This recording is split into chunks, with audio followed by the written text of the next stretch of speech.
अहम खबर आपको दें कि वफाकी काबीना के इजलास का वक्त तब्दील कर दिया गया।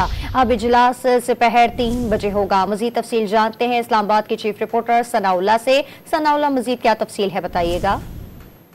देखिए, कौमी असम्बली का इजलास आज सुबह 11 बजे तलब किया गया था, जिसका मकसद ये था कि नेशनल असम्बली के इजलास से कबल आईनी तरमीम का जो मसौदा है उसको मंजूर किया जाए।